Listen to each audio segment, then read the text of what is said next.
Hello दोस्तों, नमस्कार। स्वागत है आप सभी लोग का केसी एजुकेशन के ऑनलाइन प्लेटफॉर्म पर। दोस्तों, आज हम लोग बात करने वाले हैं बेसिक इलेक्ट्रॉनिक्स के कुछ महत्वपूर्ण न्यूमेरिकल्स पे जो बार बार आपके एग्जाम में पूछे जा रहे हैं। जैसा हमने कि पिछली वीडियो में भी डिस्कस किया था और जितने भी शिफ्ट हुए सब में उस पैटर्न पे सवाल मिलते रहे।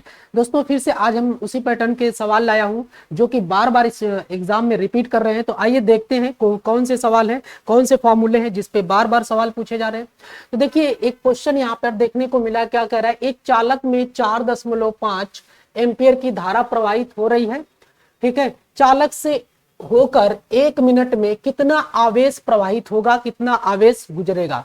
तो दोस्तों, आपको ये पता है, ठीक है, कि आप आई इजक्वल टू क्या होता है, क्यू अपान टी होता है। आई इजक्वल टू क्या होता है दोस्तों, क्यू अपान टी। आपको ये फॉर्मूला पता है कि आई इजक्वल टू क्या होता है, क्यू अपान टी होता है। अब देखिए, आपको क्यू का मान निकालना है तो क्यू इजक्वल टू आप क्या लिख सकते हैं, आई इंटू टी लिख सकते हैं। क्यू इक्वल टू क्या लिख सकते हैं, आई इंटू टी लिख सकते हैं। और आई का मान दे दिया है 4.5 एम्पियर और टी का मान दिया है 1 मिनट। 1 मिनट को आप लोग सेकंड में बदल दीजिए तो इंटू क्या कर दीजिएगा, 60 कर दीजिएगा। अब सिंपली आपको क्या करना है दोस्तों, मल्टीप्लाई कर लेना है। 4.5 इंटू 60 का मल्टीप्लाई करेंगे, ठीक है, तो जो भी आपका आएगा वो क्या हो जाएगा, कुलाम्ब हो जाएगा, यानी आवेश हो जाएगा। इतना कुलाम्ब आवेश प्रवाहित होगा, इतना कुलाम्ब आवेश प्रवाहित होगा। तो देखिए, एक स्थान पे 10 कैंसिल आउट हो जाएगा। 6×5 = 30 और 6×4 = 24, 3 27, 270 कुलाम्ब आवेश क्या हो जाएगा, प्रवाहित हो जाएगा। तो देख सकते हैं कि कितने आसान से न्यूमेरिकल आपके एग्जाम में देखने को मिल रहे हैं। तो ये सारे फॉर्मूले आपको एकदम बिल्कुल टंग पे होने चाहिए। एग्जाम में जाने से पहले ये सारी चीजें आप लोग रिपीट करके जाएं। देखिए, अगला प्रश्न करा है कि एक प्रतिरोध में 20 वोल्ट पर 5 एम्पियर धारा बह रही है, प्रतिरोध का मान बताइए। बार बार इस फॉर्मूले पर सवाल पूछ रहा है दोस्तों। V equal to I R, Ohm के नियम आप लोगों ने पढ़ा होगा। तो R का मान निकालेंगे तो क्या हो जाएगा दोस्तों, V अपान आई हो जाएगा। और V का मान दे दिया है 20 और करंट कितना दे दिया, 5। 4 से डिवाइड कर देंगे, 4 बार में कट जाएगा, 4 ओम आपका आंसर आ जाएगा दोस्तों। तो V equal to I R. कोई ऐसा शिफ्ट नहीं है जिसमें इस फॉर्मूले पे सवाल नहीं बना है, बार बार सवाल पूछ रहा है दोस्तों। चलिए अगला क्वेश्चन देखिए। अगले क्वेश्चन में आपको इक्विवेलेंट रेजिस्टेंस फाइंड करना है, ठीक है। इनके इक्विवेलेंट रेजिस्टेंस क्या हो जाएगा, तो देखिए यहाँ पे 2 ओम है, यहाँ पे 2 ओम, ये दोनों पैरेलल में है, ठीक है।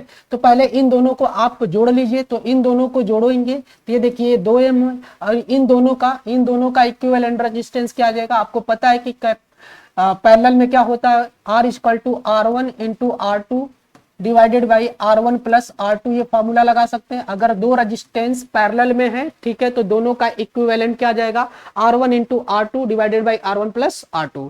या फिर आप ये भी लिख सकते हैं कि 1/R equal to 1/R1 plus 1/R2। इस फॉर्मूले से भी कर सकते हैं, ठीक है। इसी का सिंप्लीफाइड फॉर्म में है, इससे जल्दी से आ जाएगा। यहाँ पे आप रख देंगे वैल्यू, तो 2/2 प्लस 2 कितना आ जाएगा, 4, यानी कट के आपका आंसर कितना आ जाएगा, 1।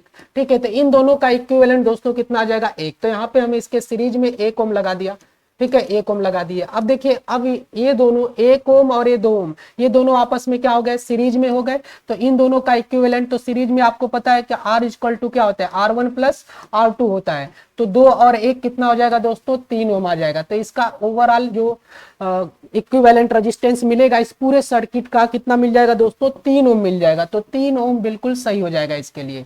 तो देख सकते हैं कि इस तरह की सर्किट आ जा रही है, ठीक है। इस तरह का क्वेश्चन पूछ ले रहा है एग्जाम में, तो आप लोग जरूर ये सारी चीजें रिवाइज करके रखिए। चलिए, ऐसा भी सवाल देखने को मिल रहा है, ठीक है, कि श्रेणी क्रम में आपको दे दिया है 8 ओम दे दिया है, ठीक है। श्रेणी क्रम में दिया हुआ है 8 ओम और समांतर क्रम में दिया है 2 ओम। दो रजिस्टेंस है, R1 और R2 है। क्वेश्चन मैंने पूरा लिखा नहीं है दोस्तों, लेकिन आपको समझा दे रहा हूं कि दो रजिस्टेंस है, R1 और R2 है, ठीक है। इनका श्रेणी क्रम में मान दिया है R1 प्लस R2 दे दिया है आपको, 8 ओम दे दिया हुआ है।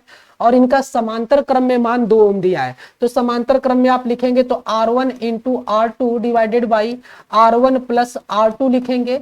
और इसका मान आप कितना लिखेंगे, 2 ओम लिखेंगे। आपको दो इक्वेशन मिल गए दोस्तों। एक मिल गया R1 प्लस R2 8 ओम मिल गया, दूसरा मिल गया R1 into R2 divided by R1 plus R2 equal to 2 ohm मिल गया। अब क्या करना है, सिंपली इस R1 प्लस R2 का मान दूसरे वाले में पुट कर देंगे। तो जब दूसरे वाले में पुट करेंगे तो R1 प्लस R2 की जगह आप लिखेंगे 8। तो 8 और दूना 16 हो जाएगा। तो आपको यहां से मिल जाएगा R1 into R2। R1 into R2 मिल जाएगा दोस्तों कितना 16 ओम मिल जाएगा। देखिए यहाँ पे 8 रख दिया हमने, क्रॉस मल्टीप्लाई हो जाएगा इधर जाके, तो कितना हो जाएगा R1 इंटू R2 16 ओम हो जाएगा। अब दोस्तों आपको क्या करना है, ज्यादा गणित नहीं लगाना है, ध्यान से देखिए। अगर आप इसका एक फैक्टर 8 गुणे 2 लेंगे तो सीरीज क्रम में जोड़ने पर 8 और 2 10 हो जा रहा है, जो कि इसको सेटिस्फाइड नहीं कर रहा है। ठीक है, इसलिए ये तो हो नहीं सकते, और 8 ओम और 2 ओम नहीं हो सकते। इसको क्या करिए आप, इसका एक दूसरा फैक्टर ले लीजिए, 4 गुणे 4 ले लीजिए, 4 चौक को 16, तो 4 और 4 जोड़ेंगे तो 8 आ जाएगा दोस्तों। और 4 और 4 ओम का पैरेलल क्रम में ओवरऑल देखेंगे तो आपको 2 ओम मिल जाएगा, 2 मिल जाएगा। तो आपका जो सही जवाब हो जाएगा R1 और R2 के जो मान आ जाएंगे दोस्तों, ठीक है, R1 और R2 के जो मान आ जाएंगे वो 4 ओम और 4 ओम आ जाएंगे, दोनों के मान 4-4 ओम आ जाएंगे। तो इस प्रश्न का सही जवाब हो जाएगा 4 ओम। तो इस तरीके का भी प्रश्न खूब देखने को मिल रहा है एग्जाम के अंदर, तो आप लोग इस तरीके के क्वेश्चन की प्रैक्टिस करके जाइएगा दोस्तों। चलिए अगला देखिए क्वेश्चन करा है कि एक बल्ब को 200 वाट के स्रोत से जलाने पर 1 एम्पियर की धारा लेता है, तो बल्ब की शक्ति ज्ञात करिए। तो P इक्वल टू क्या होता है दोस्तों, V इंटू आई होता है। ठीक है, और वोल्टेज का मान कितना दिया है 200, और इसमें करंट का मान कितना दिया है 1। ठीक है, तो आप यहाँ पे देख सकते हैं कि इसका मान क्या आ जाएगा 200 वाट आ जाएगा। ठीक है दोस्तों, तो 200 वाट इसका आंसर हो जाएगा। तो बस आपको ये फॉर्मूला याद रहेगा, तो ये सिंपली इस प्रश्न को आप बना ले जाएंगे, सिंपली आप इस तरह के क्वेश्चन को सॉल्व कर ले जाएंगे। चलिए अगला प्रश्न देखिए, करा एक बल्ब पर 12 वोल्ट और 30 वाट लिखा है, तो प्रवाहित होने वाली धारा का मान बताइए। ठीक है, तो आपको सिंपली देखना है दोस्तों कि P इक्वल टू क्या होता है, V इंटू आई होता है। ठीक है, तो P का मान कितना दिया है 30 वाट दिया है, तो यहाँ पे 30 रख दीजिए। वोल्टेज कितना दिया है 12 दिया है, तो यहाँ पे 12 रख दीजिए। और आई का मान पूछा है तो कितना आ जाएगा 30/12 हो जाएगा दोस्तों।